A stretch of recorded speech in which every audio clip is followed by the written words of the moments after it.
What's your name? Fuck you! That's my name!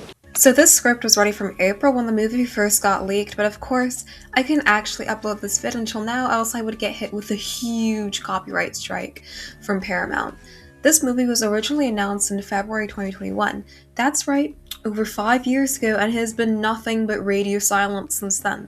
It's a streaming exclusive, however, it was meant to be a theatrical release originally, and you can really tell because they give a recap at the plot at the very beginning. I woke to discover that the balance preserved by the Avatar had been destroyed by war. And the movie can't do much that actually references any additional lore since the bare bones of the original cartoon and slightly Korra, given that they explain very clearly what Republic City is. And I mean, that's the whole thesis of this video, was that it's a nothing burger. It has no reason to exist, it's pointless. Never should have been made, as well as any other synonym for a waste of time. So we'll start with the small things. The animation is pretty. The colors are aesthetic and it doesn't hurt my eyes that much. That's about it. Where the fuck are the noses? Where are they, man? Someone did a fix of them back in April and I unfortunately didn't get to save that edit before Paramount took it down. They lost all their identity. Their Asian and indigenous features, these motherfuckers can't breathe no more. They look like some background characters from gosh darn Voltron, and we don't mention Voltron in this house. It just reminds me of a really well done fan animation, down to the voice acting. Oh yeah, they replaced the entire original voice cast despite the fact that all of them, excluding Aang's voice actor, Zach Tyler Eisen, are still voice acting to this day. I know for sure that Toph's OG voice actress Michaela Joel Murphy would have been more than enthusiastic to return, sorry girl, she low-key gives jobless celebrity, like those usually former child stars who have one famous role and have had no significant roles since then, so their entire adult presence is, remember that show you liked when you were a kid and the character I played? Let me just talk about and reference it endly. There is of course Tom Felton who returned for the fucking Harry Potter stage play, and at the very worst, the Ned's Declassified cast, who, let's just say, they're all hella messy. Crocodile tears? No, dude. This is my soul out there. If you know anything about what I stand for or what I believe in, you know that it's not this. I am sorry you were offended. Sorry, I digress. None of the adult gang voice actors are, voice actors, except for Toph's actress, Diane Kwan, who... iconic. You may know her as Trixie from Fairly Odd Parents amongst a long list of roles, but for some reason it kinda just sounds like she didn't care about the role. I mean, she adjusted her voice to sound like adult Toph at the very least. Welcome back, Twinkle Toes. Fine. Follow me, Twinkle Toes. That's it. I'll just use Anya Taylor-Joy as an example. Her first time switching from live acting to voice acting made her throw up. She wasn't used to shouting into a microphone all day, she says. Which, if that's how it is, makes sense. The voice acting in this movie makes it sound like they're doing ASMR. Go closer to the microphone, please. You can just tell that they're speaking as if their body language will add to the role. Of course it can, because they're not being filmed. So their weak voices stand out like a sore thumb compared to the more exaggerated animation. Why? I'll tell you why. They don't even attempt to adjust their voices when they turn younger. Spirit world is out of balance. And so are we. Who are you? What about Steven Yeun, you might be saying? I think that he's one of those voice actors who need a good voice director to give it his all, because from what I see from the Invincible clips, he sounds pretty convincing. The legendary Andrea Romano served as voice director for the original cartoon, The Legend of Korra, and many other cartoons from my childhood. She, however, retired back in 2019. Maybe I'm stupid, but I don't even see a voice director credit in the movie. Under animation, casting, and voice recording, all those women are casting directors, okay? The best of the cast is Dave Bautista, who voiced Taga, and I couldn't even tell it was him. He sounds a lot like Henry Rollins, but I knew it couldn't be him because he's white. Apparently Dave Bautista has had voice acting credits since 2006. You learn something new every day. It is so obvious who had the talent when you show it side by side. You betrayed me! You betrayed our culture! I gave you every chance to see the truth! Also Taika Waititi jump scare. I'd say that the best part of the 2005 cartoon came from the distinct personalities of the characters and their individual arcs. I mean, everyone can't stop praising Zuko's arc 2 decades later, and for good reason. So it was absolutely ironic that his character in the movie is the most vacuous of them all. There's quite literally no reason for him to be here. All he does is call Togga hot and contribute to Zatara bait. They bring up, oh, your throne was built on war and genocide and whatever, and that line is never followed up on. Zuko doesn't even react. What was the point? Also, where are Mei and Nezumi? I'm not sure when the fuck this movie takes place, but they're all in their 20s. So Zuko's grandson Ira was born in 134 AG, or depending on his birth month, 133 AG. His mom Izumi is never given a birth date, but we could maybe estimate it about 110 AG, which could have made Zuko like 26 at the time. Aang is 4 years younger, so he would be 22 then. That seems like a good estimate for when this film takes place. Maybe it takes place in 109 AG instead, but you know when a man sticks his tiki torch into a woman's oven, it takes 10 months for a raging ball of fire to come out. So even if it did, Zuko should be expecting by this point. He would have had a pregnant wife that he needs to think of. Did they just forget? Hope we wouldn't notice? Even if this takes place in like 108 AG, Mei should still be here. Like, Zuko is shown to be stressed by his Fire Lord duties. Does he not have a wife to help? Hello? But like, I think the end of the film implies Aang may have placed his staff inside of Katara's... I can't think of any yonic things that have to do with water. But given some earlier lines, like Katara should be pregnant. We do not know when Bumi was born, but we know Tenzin was born in 119 AG. Given the family photo, I'd estimate his birth year to 111 AG. So again, where is Izumi? I once again digress. Toph is honestly maybe as empty as Zuko. Her only role in the movie is to repeatedly call Togga hot. He smells good for an old guy. Ew. What? My senses tell me this guy is pretty attractive. Okay, and? Even if that were true, and let's be honest, who cares?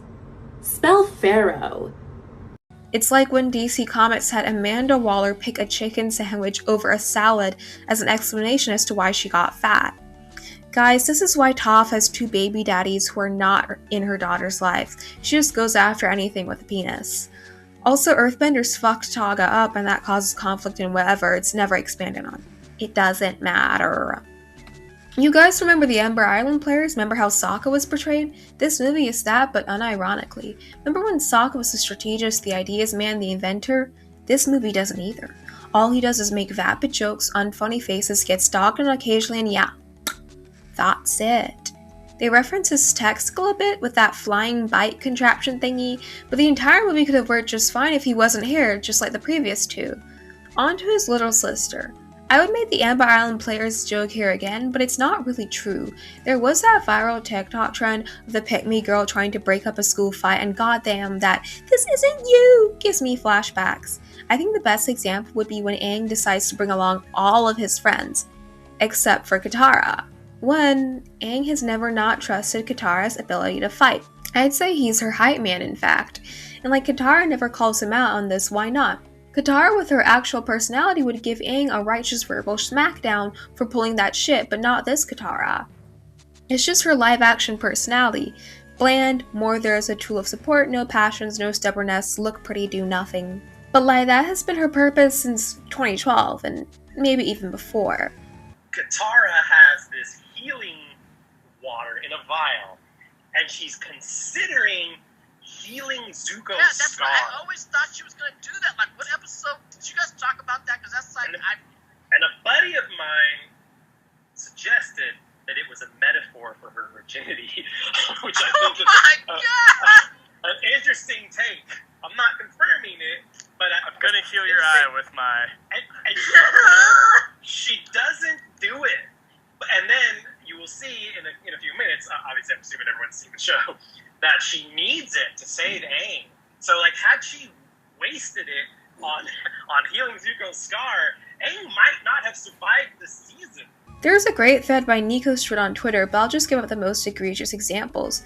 Out of all the gangs, she is the only one who does not get a statue of her erected in Republic City. This is despite all her contributions to ending the war and the politics, after all. I mean, she's the one that outlawed blood bending, and she wasn't even at Yakon's trial.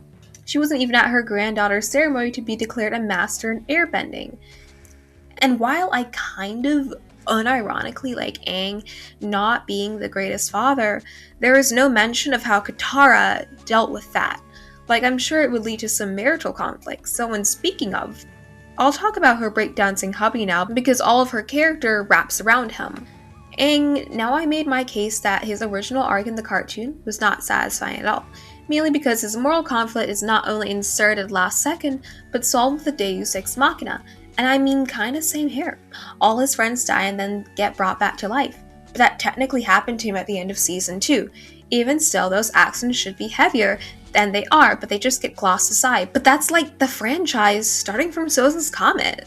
So as with everything in this movie, his personal conflict is a far worse rehash of the cartoon. He still feels guilty and has PTSD over the Air Nomad genocide because Riker edgy mech edgelords. Same for Korra's horrible PTSD plot. I already know the rebuttal to this. PTSD is lifelong. He would realistically still feel guilty over what happened. That is true, and... No, really. This is a fictional show. It's okay to show that Aang feels lifelong guilt, but as another arc with the same "he ran away from his responsibilities." That's frigging pointless. We don't need to see that again. The second rebuttal is that the other half of his arc is that he learns that his culture can still survive even if there aren't more airbenders. Harmonic convergence says hello, which leads to the creation of Air Temple Island and more air acolytes. That is also pointless because this takes place before the Legend of Korra, where we know that that lesson does not stick. So if you look at his and his incubator's family photo, we know there's a bit of an age gap between the siblings. It's like they had Bumi, waited 4 years exactly and had Kaya, waited 4 years exactly then had Tenzin and no more kids. Now at what age does bending typically show itself? 3, 2, 1, 4. It's age 4. That means Aang and his incubator waited until they knew for sure if the kid was a nun-bender, water-bender, or airbender. They specifically waited for an airbender. They probably didn't even want that many kids, given that they stopped as soon as they knew that Tenzin was an airbender. The other thing is that Aang obviously favored Tenzin over his non-airbender siblings, as made clear given that he went on special vacations with him. And also those non-airbender kids don't know jack about air nomad culture, because Aang did not teach them and the air acolytes had no idea that Aang had 2 older children. So the plot is a rehash of a bunch of different concepts from the franchise. They even use some of the same dialogue. Then, everything changed when the Fire Nation attacked. While I was gone, the Fire Nation attacked. Taga's is a here ripoff right down to the voice, as the evil airbender that gets trusted for a bit then turns out to be a traitor. His betrayal fight with Katara also parallels her betrayal fight with Zuko in Crossroads of Destiny. He's also a Kuvira ripoff with the excessive fascist talk for building an empire that conflicts with their individual cultures. As in air nomad culture, as the name suggests, nomadic. There is no empire or leader to speak of.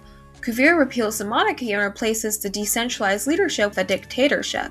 They also both almost destroy Republic City, and I low-key support it. Well, not really. It's more so that I support Republic City not exist in the first place and just being Earth Kingdom territory. I have a whole video about that. Oh, they both fail, no one cares. So the Denied are equalist rehashes, nun-benders who are tired of being discriminated against, with the main difference coming from the Denied wanting to be benders, specifically airbenders, and the equalists wanting to remove bending entirely. I'll put my minor gripes out first. The equalists have more interesting designs, like those masks, weapons, fighting style, merchandise, nomenclature, the whole fascist cult thingy. They're really iconic villains, especially Amon, whose design is still praised 14 years later. The Denied have none of that, literally. I don't even need to expound, they just don't. So back on the topic of discrimination against nun-benders, what is that? What even is that? I made my case in the Legend of Korra Politics video, which not many of you wanted to watch this time, but I would suggest you watch the Book 1 section.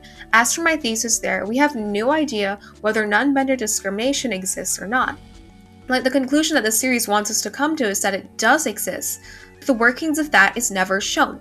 Korra gestures to the idea of systemic discrimination with the Council of Nations, but the equalists themselves just say that the benders are dangerous.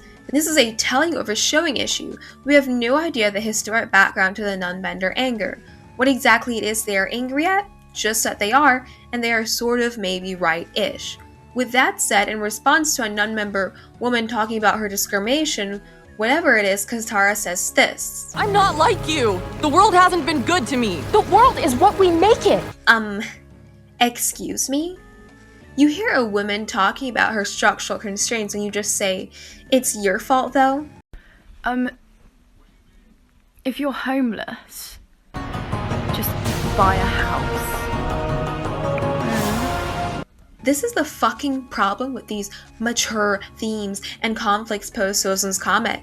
They vaguely gesture at the existence of a wider issue, but then completely ignore it in favor of big anime battles. Remember Imbalance, where there was a protest over unfair working conditions and the gang's solution was to create a police force to beat up poor people and pretend like they fixed everything?